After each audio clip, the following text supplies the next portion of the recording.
Basically मुख्तलिफ conditions का equilibrium position पे असर को एक्सप्लेन करता है कि अगर किसी केमिकल रिएक्शन पर आप कंडीशन चेंज करते हैं, उसका कंसंट्रेशन आप चेंज करते हैं या उसका प्रेशर आप चेंज करते हैं या आप लोग जो है कैटलिस्ट उसमें यूज करते हैं या टेम्परेचर में चेंज कोई ला रहे हैं, तो उस केस में इक्विलिब्रियम पोजीशन पर क्या असर पड़ेगा। सबसे पहले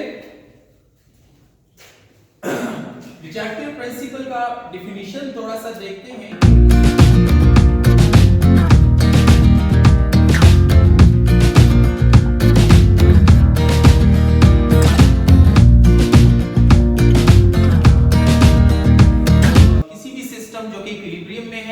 अगर आप कोई भी कंडीशन चेंज करते हैं, उसको आप अंडर स्ट्रेस लाते हैं, उसके प्रेशर के साथ छेड़छाड़ करते हैं या उसका कंसंट्रेशन चेंज करते हैं या उसका टेम्परेचर चेंज करते हैं, सही है, तो उसका इक्विलिब्रियम डिस्टर्ब होगा और ये सिस्टम जो है, ये केमिकल रिएक्शन जो है, ये उस डायरेक्शन में जाएगा, ऐसा चेंज अपने अंदर लाएगा in order to minimize that effect.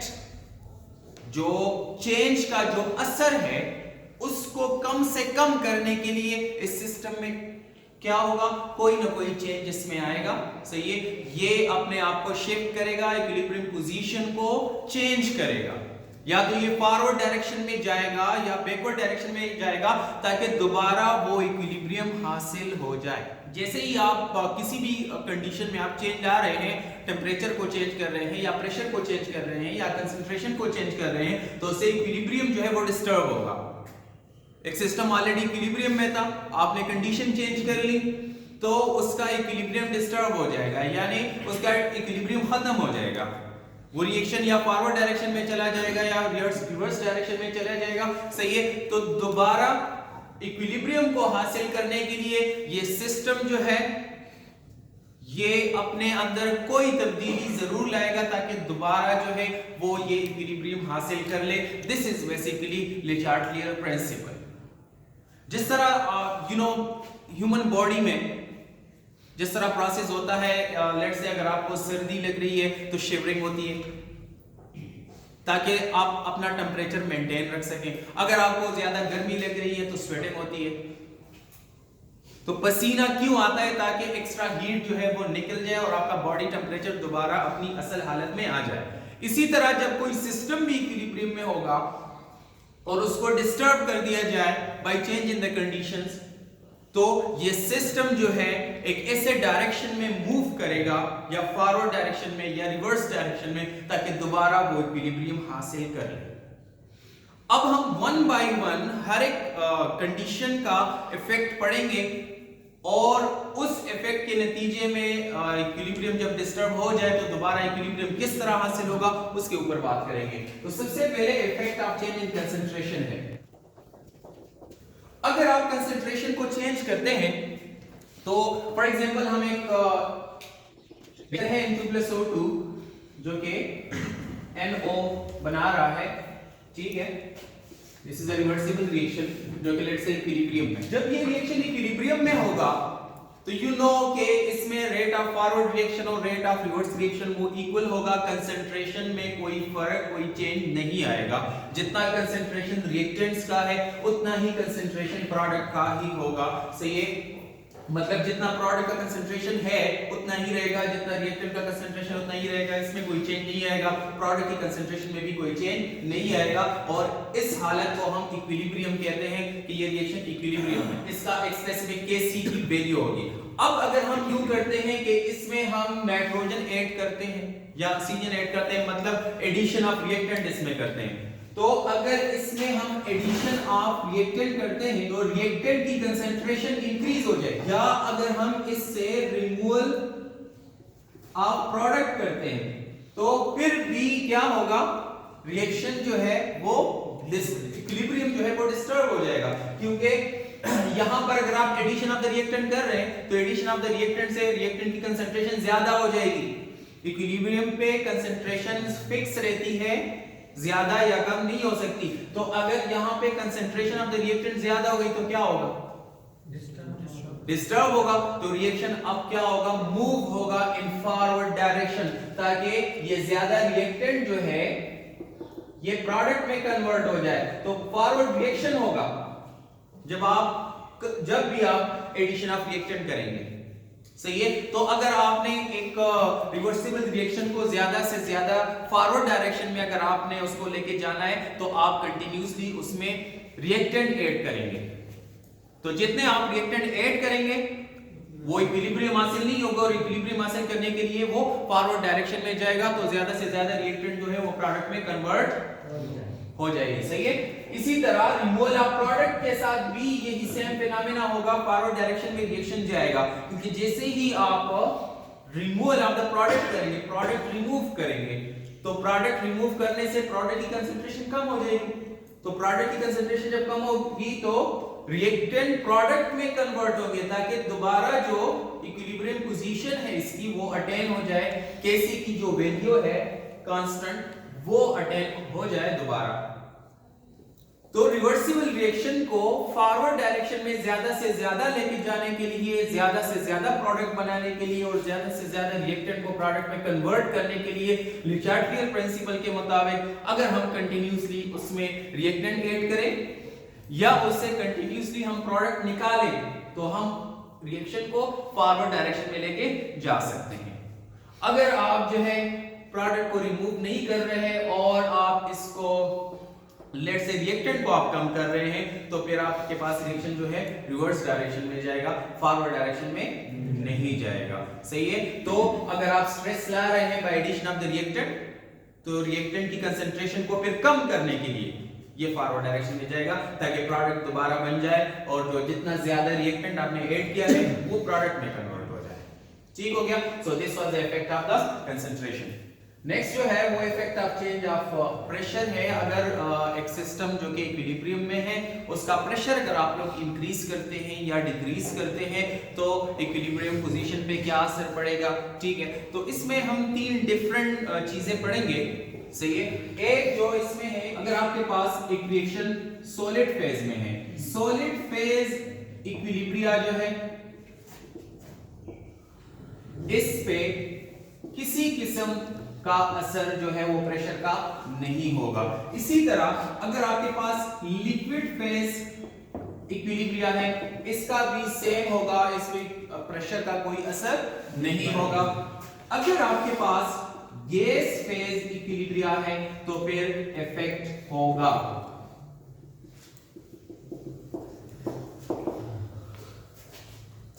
Reaction आपके पास या तो गैस फेज हो सकता है या लिक्विड फेज हो सकता है या सॉलिड फेज हो सकता है। सॉलिड फेज मीन सारे रिएक्टेंट प्रोडक्ट्स सॉलिड में है, लिक्विड मीन के रिएक्टेंट प्रोडक्ट लिक्विड स्टेट में है, गैस फेज का मतलब है कि सारे reactant and product gaseous state में है। बात समझ में आ रही है?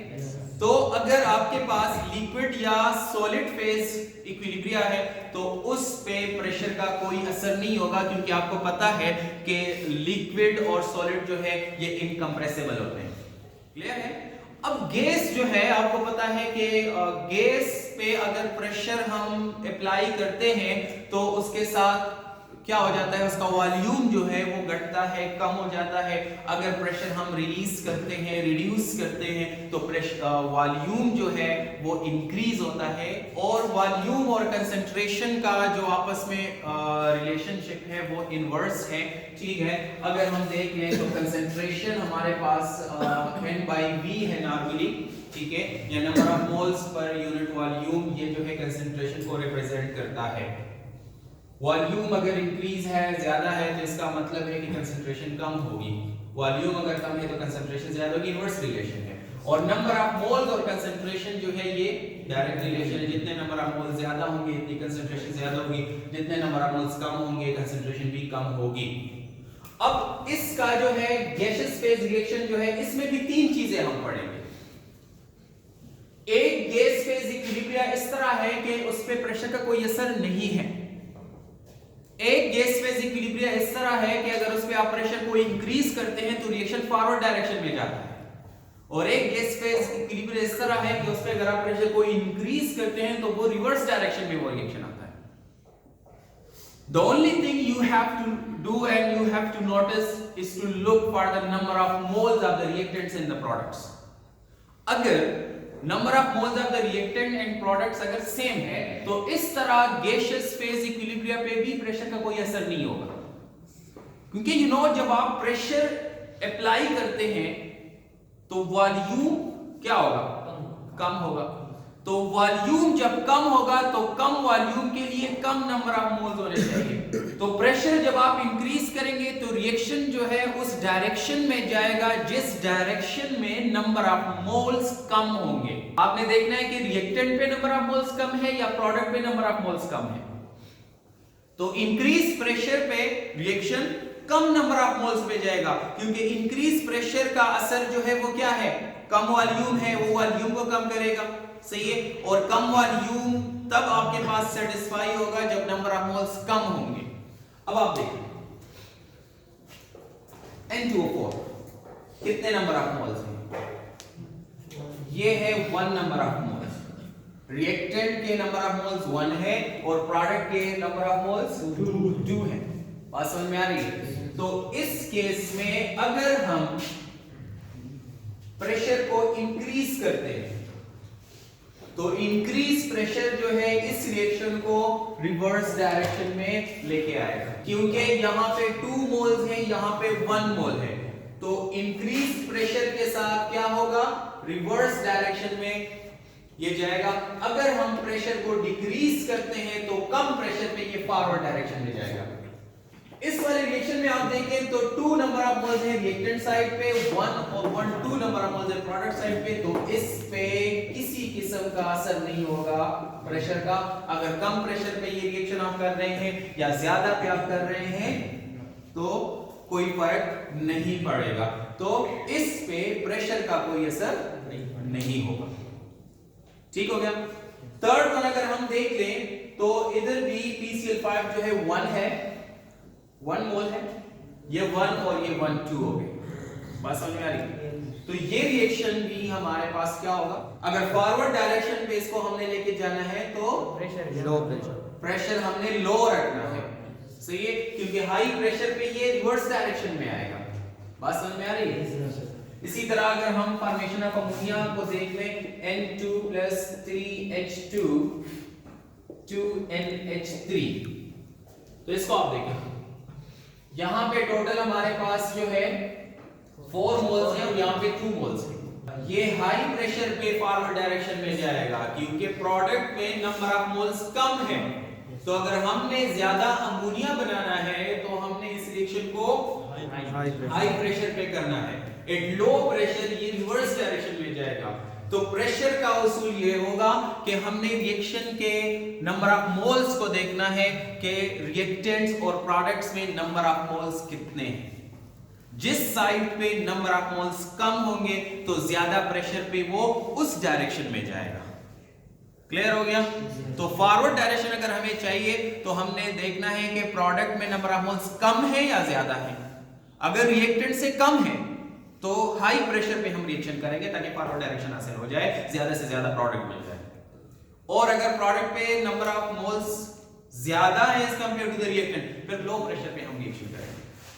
क्लियर हो गया। So this was the effect of the pressure. Next जो चैप्टर प्रिंसिपल में हम पढ़ेंगे that is the effect of the temperature. ठीक है। अब हमने देखना है कि टेंपरेचर का एक रिएक्शन पे उसकी इक्विलिब्रियम पे क्या असर होगा। ठीक है। तो उसके लिए सबसे पहले हमने देखना होगा ये जो रिएक्शन है आएगी एंडोथर्मिक है या एक्सोथर्मिक है। एक एंडोथर्मिक रिएक्शन वो रिएक्शन होता है जिसमें हीट जो है वो एब्जॉर्ब होता है, सही है। उसकी जो एंथैल्पी होती है डेल एच की जो वैल्यू होती है वो पॉजिटिव होती है। एक होता है एक्सोथर्मिक रिएक्शन। तो एक्सोथर्मिक रिएक्शन वो रिएक्शन होता है जिसमें हीट लॉस होता है, ठीक है, और उसकी जो एंथैल्पी होती है जो डेल एच की जो वैल्यू होती है वो माइनस होती है। फॉर एग्जांपल यहां पे आप देखिए फॉर्मेशन ऑफ कार्बन डाइऑक्साइड जो है ये एक्सोथर्मिक प्रोसेस है, इसमें हीट लॉस हो रहा है -41.4 किलोजूल पर मोल इस वैल्यू। जबकि फॉर्मेशन ऑफ नाइट्रोजन डाइऑक्साइड जो है इसकी एंथैल्पी +180 है। तो +180 का मतलब है कि this is an endothermic reaction, इसमें हीट एब्जॉर्ब होता है।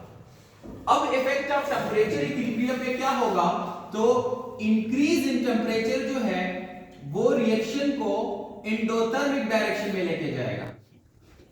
किस डायरेक्शन में लेके जाएगा? इंडोथर्मिक डायरेक्शन में लेके जाएगा। मसलन ये वाला रिएक्शन फॉरवर्ड डायरेक्शन में एक्सोथर्मिक है, ये रिवर्स में इंडोथर्मिक है। मतलब आप कार्बन डाइऑक्साइड को 41.4 किलो जूल एनर्जी दे रहे तो ये कार्बन मोनोऑक्साइड और ऑक्सीजन में डिकम्पोज हो जाएगा। अगर आप कार्बन डाइऑक्साइड से ये बना रहे हैं तो फिर डेल H प्लस 41 होगा, और अगर कार्बन डाइऑक्साइड बना रहे हैं तो माइनस 41। मतलब रिएक्शन एक डायरेक्शन में हमेशा एक्सो होता है, दूसरे में एंडो होता है। अगर ये रिएक्शन इस डायरेक्शन में एक्सोथर्मिक है तो उस डायरेक्शन में ये एंडोथर्मिक होगा। ये दूसरा जो है इस डायरेक्शन में एंडोथर्मिक है तो रिवर्स डायरेक्शन में ये क्या होगा? एक्सोथर्मिक होगा। बात समझ में आ रही है? Yes sir. तो हीट जब हम देते हैं, टेम्परेचर अगर हम हाई करते हैं किसी भी रिएक्शन का तो वो उसको एंडोथर्मिक डायरेक्शन में लेके जाएगा। फॉर एग्जांपल ये वाला रिएक्शन है तो इसको अगर हम ज्यादा टेम्परेचर पे इस रिएक्शन को हम करते हैं तो ये रिवर्स डायरेक्शन में जाएगा, यानी प्रोडक्ट नहीं बनेगा। हाई टेम्परेचर पे कार्बन डाइऑक्साइड नहीं बनेगा कार्बन मोनोऑक्साइड और ऑक्सीजन से। कार्बन मोनोऑक्साइड और ऑक्सीजन से लो टेम्परेचर पे क्या बनेगा? कार्बन डाइऑक्साइड बनेगा। तो अगर आपको कार्बन डाइऑक्साइड इन दोनों से चाहिए तो आप लो टेम्परेचर पे ये रिएक्शन करेंगे तब ये फॉरवर्ड डायरेक्शन में जाएगा, हाई टेम्परेचर पे ये रिवर्स डायरेक्शन में जाएगा। इसी तरह ये दूसरा रिएक्शन जो है ये फॉरवर्ड डायरेक्शन में एंडोथर्मिक है तो ये हाई टेम्परेचर पे होगा क्योंकि इसकी डेल H की वैल्यू पॉजिटिव है, ये हीट को एब्जॉर्ब करता है। इसकी मैं आपको एक सिंपल एग्जांपल देता हूं। फॉर एग्जांपल कैल्शियम ऑक्साइड जो है चूना, जो अंदर ही चूने से गमन सही था, just you take 2 balls of water सही था, दो लूखों की जगह हमने ऊपर आवाखले यो लूखी की जगह हमने यखी वो आखले बिल्कुल खसई यखी और बल्कि खया शेदल यो आखले और जो अंदर ही चुना इक्वल मिकदार की जगह हमने ऊपर द्वारों के वाचे हुई इक्वल टाइम का स्टीयरिंग हो गई और गोरे चे कम यो हल शो सुमरा हल सासो सा ख्याल ले चे गरम उबो वाले चुना बजर हल्की की गई यख वाले बजर हल्की बोले जगह एक्सोथर्मिक प्रोसेस दे चुना चितोबो की वाचे दे हीट लॉस कई हीट से कई लॉस कई तो चोबो मखकी ना गर्मी दी तो वो खपल टेम्परेचर ज्यादा नु ददी चुने चे कम कोबो के हल्के और ददा का हीट रोज नो बचर तो उसी कम पाबस नु चे ददा का हीट बाहर नशीरावते दे पाराम की नी कोबो के जैसे अडवल के खबर कोई गई और जे कम तासर दे यखो वाले दिन वो टेम्परेचर ऑलरेडी कम दे अगर द चुने दा हीट चे कम दे एब्जॉर्ब कोलेशी नु चुना खप खुशाले चे कम दे खपल हीट अगर तवरता ही ओसी डिसॉल्व शी पड़ी खबर है कोई है ना। So just like that temperature का इफेक्ट जो है वो ये होता है कि ये रिएक्शन को हमेशा एंडोथर्मिक डायरेक्शन में लेके जाता है। क्लियर हो गया? So the final one is the effect of the catalyst. Catalyst you know एक ऐसी केमिकल स्पीशी को हम कहते हैं जो कि एक रिएक्शन को स्पीड अप करता है, रिएक्शन को तेज कर देता है। बात समझ में आ रही है? अब अगर एक सिस्टम इक्विलिब्रियम पे है तो कैटलिस्ट कभी भी इक्विलिब्रियम पोजीशन के साथ छेड़छाड़ नहीं करता, ये इक्विलिब्रियम पोजीशन को डिस्टर्ब नहीं करता। कैटलिस्ट का इक्विलिब्रियम पे कोई असर नहीं होता। कैटलिस्ट का सिर्फ एक फायदा होता है और वो ये है कि it helps to attain the equilibrium position earlier. Without the use of the catalyst reaction जब होगा स्लो होगा, इक्विलिब्रियम बहुत देर से हासिल होगा, और अगर आप कैटलिस्ट को यूज कर रहे हैं तो उस केस में आपके साथ जो इक्विलिब्रियम है वो बहुत जल्दी हासिल हो जाएगा। बात समझ में आ रही है? तो कैटलिस्ट जो है ये सिर्फ जो एक्टिवेशन एनर्जी है किसी भी रिएक्शन के लिए उसको लो करती है और प्रोडक्ट जो है वो जल्दी बन जाता है, इक्विलिब्रियम जो है वो जल्दी हासिल हो जाता है। इसके अलावा कैटलिस्ट का इक्विलिब्रियम पोजीशन पे कोई असर नहीं होता, ये इक्विलिब्रियम पोजीशन के साथ छेड़छाड़ नहीं करता, उसको चेंज नहीं करता। Just it helps to attain the equilibrium, to achieve the equilibrium earlier. ठीक हो गया? So this is all about the Lechardnier principle. If you have any question in your mind, please ask in the comment section.